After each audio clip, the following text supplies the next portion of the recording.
આકાશવાણી ભુજ પ્રાદેશિક સમાચાર શીતલ વૈષ્ણવ વાંચે છે. નમસ્કાર. પ્રધાનમંત્રી નરેન્દ્ર મોદી આજે નવી દિલ્હીમાં રાષ્ટ્રીય સ્વયંસેવક સંઘ RSSના શતાબ્દી સમારોહમાં હાજરી આપશે.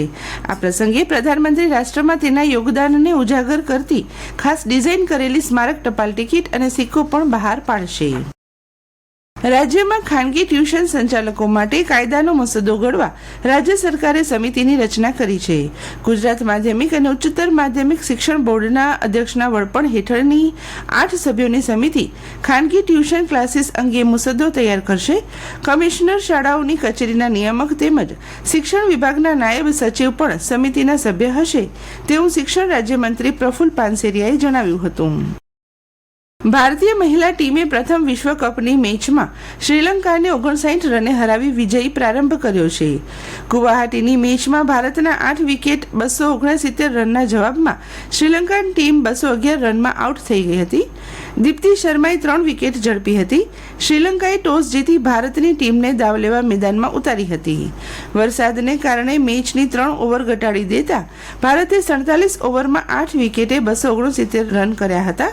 અમનજોત કોરે 57 અને દીપ્તિ શર્માએ 53 રન કર્યા હતા.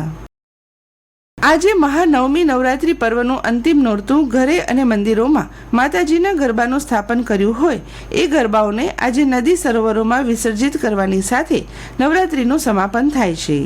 કેટલીક ગરબીઓનું પણ આજે સમાપન થાય છે. જો કે મોટાભાગની ગરબીઓનું આવતીકાલે દશેરાના દિને સમાપન થશે. કોઈ સ્થળો એકાદ દિવસ વરસાદ અને વરસાદી વાતાવરણને લીધે નવરાત્રી પર્વમાં વિઘ્ન ઊભું થયું હતું. એકંદરે જિલ્લાભરમાં લોકો નવરાત્રી મહોત્સવ ઉમંગ ઉલ્લાસથી માણી રહ્યા છે. વર્ષ 2023થી અત્યાર સુધીમાં નવી 476 પ્રાથમિક કૃષિ ધિરાણ મંડળી PACS, 691 દૂધ મંડળીઓ અને 22 મત્સ્ય મંડળીઓની રચના કરવામાં આવી છે. સત્તાવાર યાદીના જણાવ્યા અનુસાર નવી PACSને ફર્નિચર ખરીદી માટે 80% અથવા 10,000 રૂપિયાની સહાય તેમજ શેર મૂડી માટે મહત્તમ 50,000 રૂપિયાની સહાય અપાશે. રાજ્યમાં અત્યાર સુધી 10,957 PACS થકી 13,875 પંચાયતોનો સમાવેશ કરાયો છે.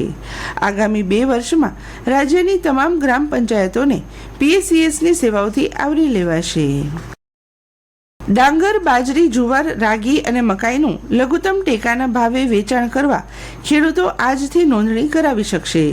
ખેડૂતો પાસેથી ખરીફ માર્કેટિંગ સિઝન 2025-26 માટે 1 નવેમ્બરથી લઘુત્તમ ટેકાના ભાવે ખરીદી કરાશે. જેના માટે 31 ઓક્ટોબર સુધી ખેડૂત ખાતેદારના બાયોમેટ્રિક ઓથેન્ટિકેશન દ્વારા ઓનલાઈન નોંધણી કરાશે. આ વર્ષે બાજરી, જુવાર તથા રાગીમાં ટેકાના ભાવ ઉપરાંત પ્રતિ ક્વિન્ટલ 300 રૂપિયાનું બોનસ પણ અપાશે. લઘુત્તમ ટેકાના ભાવે વેચાણ કરવા ઈચ્છતા ખેડૂતો સ્થાનિક ગ્રામ્ય કક્ષાએ VCE મારફતે તેમજ તાલુકા કક્ષાએ નિગમના ગોડાઉન ખાતે નોંધણી કરાવી શકશે. 1 નવેમ્બર 2025થી 30 જાન્યુઆરી 2026 સુધી ટેકાના ભાવે ખરીદી કરાશે. મધ્યમથી ભારે વરસાદની અવિરત આગાહી વચ્ચે જિલ્લામાં હળવાથી ભારે ઝાપટા વરસ્યા હતા.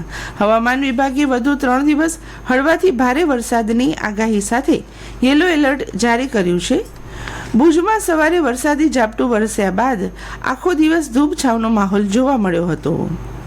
કંટ્રોલ રૂમમાંથી મળેલ આંકડા અનુસાર દિવસ દરમિયાન ગત સાંજે 6 વાગ્યાથી સવારના 6 વાગ્યા સુધી મુન્દ્રામાં 5 મિલીમીટર, માંડવીમાં 2 મિલીમીટર અને ભચાઉમાં 1 મિલીમીટર વરસાદ નોંધાયો હતો. સ્પાઇસજેટ દ્વારા આગામી 26 ઓક્ટોબરથી કંડલા એરપોર્ટથી દેશની રાજધાની દિલ્હીની વધુ એક વખત વિમાની સેવા શરૂ કરવા માટેની જાહેરાત કરવામાં આવી છે. આ વિમાની સેવા સપ્તાહમાં 5 દિવસ રહેશે અને માર્ચ મહિના સુધી કંડલાથી દિલ્હી વચ્ચે વિમાન ઉડાન ભરશે. અને આ સાથે આજનું સમાચાર બુલેટિન પૂરું થયું. નમસ્કાર.